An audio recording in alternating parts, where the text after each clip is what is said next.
guhera ku itariki ya mbere z'ukwezi kwa mbere muri uwo mwaka wa 2023 niho abacuruzi n'abandi bantu bakora ibikorwa bibyara inyungu barebwa n'umusoro ku nyungu w'umwaka wa 2022 batangiye gukora imenyekanisha no kwishyura umusoro bareba.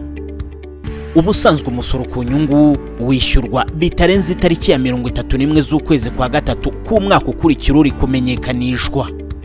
Ibi binasobanuye ko umusoro ku nyungu w'umwaka wa 2022 uri kwishyurwa bitarenze itariki ya 31 z'ukwezi kwa gatatu muri uyu mwaka wa 2023.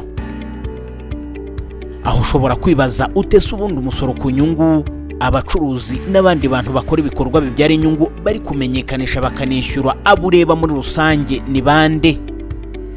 Umusoro ku nyungu ureba buri muntu wese wakoze ibikorwa bibyara inyungu mu mwaka wa 2022, yaba yarasanzwe akora ubucuruzi cyangwa se yaratangiye mu mwaka ushize wa 2022. Uyu musoro kandi urareba abagize umusaruro ukomoka ku buhinzi n'ubworozi urenze miliyoni 12. Aho icyo bivuze nuko miliyoni 12 z'umusaruro ukomoka ku buhinzi n'ubworozi zo ziba zisonewe, umusoro ugatangwa mu gihe zirenze miliyoni 12. Hari impamvu nyinshi mu by'ukuri umuntu yasaba abasora kudategereza itariki ya nyuma, nuko amamenyekanisha ndetse no kwishyura akorwa mu buryo bw'ikoranabuhanga, kandi ikoranabuhanga rikoreshwa n'abantu benshi cyane ku buryo iyo kenshi utegereje ku munota wa nyuma hashobora kuvuka umuvundo, bigatuma abantu benshi bahurira ku muyoboro umwe, waba ari kumenyekanisha cyangwa kwishyura, hakaba hatuma rero habamo impamvu zituma habamo gukererwa. Kandi nk'uko tubizi iyo habayemo gukererwa hari ingaruka zibamo zijyanye n'ibihano. Nta mpamvu rero yo gushyirwaho ibyo bihano, kandi ikigaragara ari uko itegeko ryateganyije igihe cy'amezi 3 yose kugira ngo umuntu ategure ibitabo by'ibaruramari, abasabwa kubihereza cyangwa se kubyereka abagomba kubisertifiya, no kuvuga bagomba kubyemeza babigize umwuga bemejwe n'ikigo cy'imisoro n'amahoro, nabo bakababonye umwanya mwiza wo kubikora. Nta mpamvu rero mu by'ukuri umuntu yakabategereza ku munota wa nyuma, kandi itegeko riba ryaraduhaye ubwo buryo bw'amezi 3. Ubwo rero ndakomeza mu by'ukuri gukangurira abasora ndetse n'abafatanya nabo, ubwo ndavuga abaruramari, abakontabure, aba tax advisors, ko rwose batategereza iriya tariki, imirimo bashinzwe bakayikora kare, ahaba hakenewe ubufasha, kubera ko ikigo cy'imisoro n'amahoro nacyo kiriho kugira ngo kibafashe, kikabona n'umwanya wo kugufasha hakiriho igihe, atari uko mu by'ukuri turimo gutegereza twese guhurira kuri iriya tariki ya nyuma. Hari zimwe mu mpinduka zabaye mu kumenyekanisha umusoro ku nyungu w'umwaka wa 2022 ari nazo tugiye kwibandaho muri iki kiganiro. Murabizi ko kumenyekanisha umusoro ku nyungu ibyatunze umwuga byemewe, cyangwa se mu yandi magambo depense abacuruzi bakoze, izemerwa gusa ari ziba ziherekejwe n'inyemezabuguzi za IBM cyangwa se impapuro za gasutamo, cyangwa se wenda n'umusoro ufatirwa. Aha bivuze ko ibyatunze umwuga bitari ibi bitemerwa. Gusa ku rundi ruhande, nyuma yaho ikigo cy'imisoro n'amahoro gikoreye igenzura kigasanga hari abacuruzi n'abandi bakora ibikorwa bibyara inyungu bagira ibyatunze umwuga bikomoka ku bantu badafite inshingano zo gukoresha IBM, urugero nk'ibigo bya leta. Abo busanzwe byabagoraga kugaragariza ikigo cy'imisoro n'amahoro depense zabo bagize.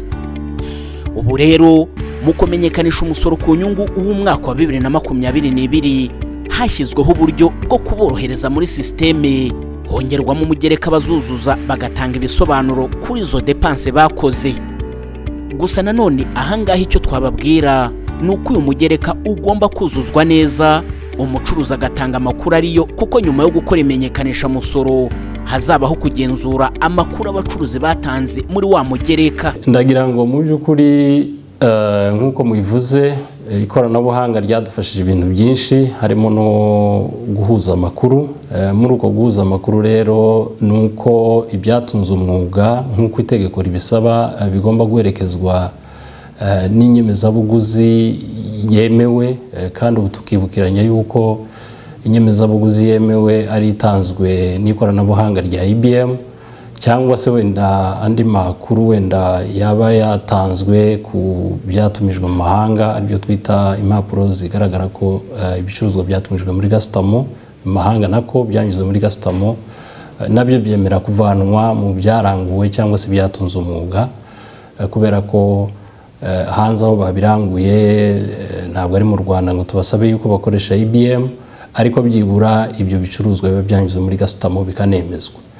Bivuze rero ko uburyo bubiri bwemerwa kugira ngo ibyatunze umwuga bivanwe mu nyungu zisoreshwa nk'uko bikunze kuvugwa, nuko bigomba kuba nyine biherekejwe n'inyemezabuguzi ya IBM cyangwa se impapuro za gasutamo. Muri uyu mwaka rero kubera ko hari abantu bake cyane bigaragara yuko bakora ibikorwa bituma batabona inyemezabuguzi za IBM, ahandi avuga wenda nka depanse nkeya zijyanye n'amahoro cyangwa se amafizi, sinzi uko nayita mu Kinyarwanda, ariko atangwa n'inzego za leta zidasabwa gukoresha IBM.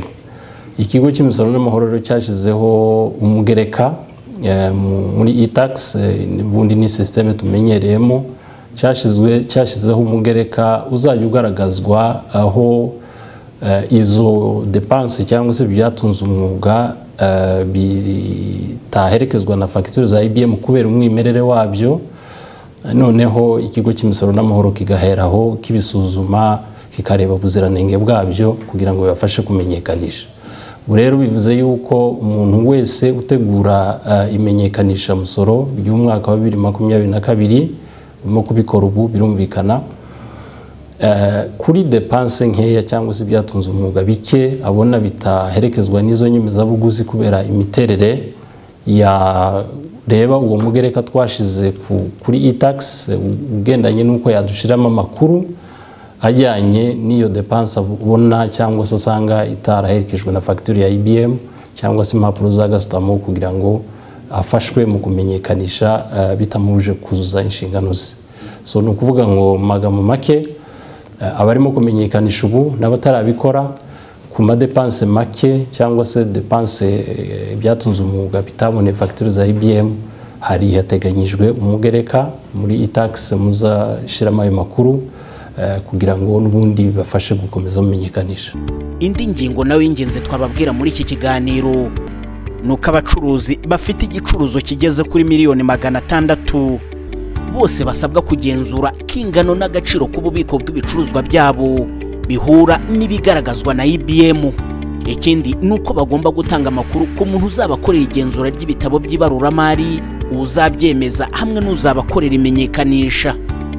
Hari inyungu nyinshi ziri mu kumenyekanisha umusoro ku nyungu wawe hakiri kare, kuko bikurinda kuba wakerererwa rimwe na rimwe ukaba wacibwa amande bitari ngombwa.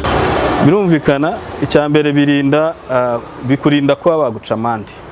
Icya kabiri bifasha nkuko nabivuze hejuru, bifasha ikigo cy'imisoro kuba cyakora gahunda zacyo neza. Icya kabiri ku mucuruzi ubikora nabyo biramufasha, bimwereka ishusho y'ibyo akora ya business ye akora n'ukuntu ihagaze.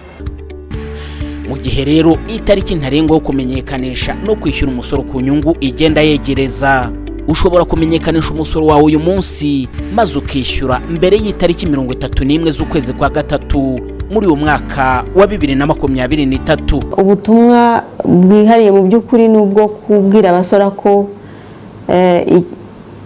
nk'uko dusanzwe tubibakangurira kumenyekanisha none ukazishyura ku itariki ya 30 cyangwa se mbere yaho nta kiguzi bifite. Ni ukuvuga ngo usora wari we wese nk'uko musanzwe mubimenyereye, umwaka w'umusoro ubarwa guhera ku itariki ya mbere z'ukwa mbere kugeza kuri 31 z'ukwa 12. Hanyuma igihe gikurikiyeho cyo kugeza ku itariki ya 31 z'ukwa gatatu kiba ari igihe cyo gutegura ibyo bitabo by'ibaruramari no gutegura imenyekanisha. Aba bafite igicuruzo cya miliyoni 600 bo birumvikana baba bategura ibaruramari, ariko nk'abari badafite icyo gicuruzo mu by'ukuri baba bakwiriye kuba baratangiye kumenyekanisha ku itariki ya mbere z'ukwa mbere, kuko baba bazi neza ibyo bacuruje. Twabonye ko hari abari mu cyiciro gikomatanyije, n'abishyura inyungu zicishirije, n'abishyura inyungu nyakuri. Abo bose rero batasabwa ku ibyo bitabo by'ibaruramari, turabasaba ko bahita bamenyekanisha byihuse, bakirinda n'umuvundo cyangwa se no kuba batenguhwa na systeme. Niba kuko ikoranabuhanga ntabwo twaryijereza ku ijana, nubwo systeme za RRA ziteguye neza kandi zishobora kwakira umubare wari wose, ariko biba byiza kuko hari n'igihe abasora benshi twagiye tubona bagira ibibazo biturutse ku ruhande rwabo hatari na systeme ya RRA, ahubwo ku ruhande rwe ugasanga wenda yagize internet itameze neza, computer byagenze ukundi. Ibyo byose rero kubyirinda nuko bamenyekanisha kare. Nibwo butumwa bukomeye nifuzaga gutanga. Ariko n'ubundi butumwa nuko no kwishyura nabyo kubikora mu buryo bw'ikoranabuhanga ni ingenzi, kuko aho tugana turirinda ko usora yajya mu by'ukuri asiragira mu bintu bimutwara umwanya bitari ngombwa, kandi hari uburyo bwiza bw'ikoranabuhanga bwashoboraga kumworohereza kwishyura umusoro atavuye aho ari. Ni ikiganiro uyu munsi twibanze kuri zimwe mu mpinduka zabaye mu kumenyekanisha umusoro ku nyungu w'umwaka wa 2022.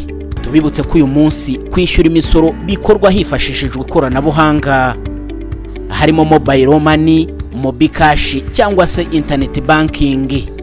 Mu gihe wagira ikibazo cyangwa se ukeneye ibindi bisobanuro birambuye ku bijyanye n'umusoro ku nyungu w'umwaka wa 2022, ushobora kuduhamagara ku murongo wacu utishyurwa w'ikigo cy'imisoro n'amahoro, ari wo 3004.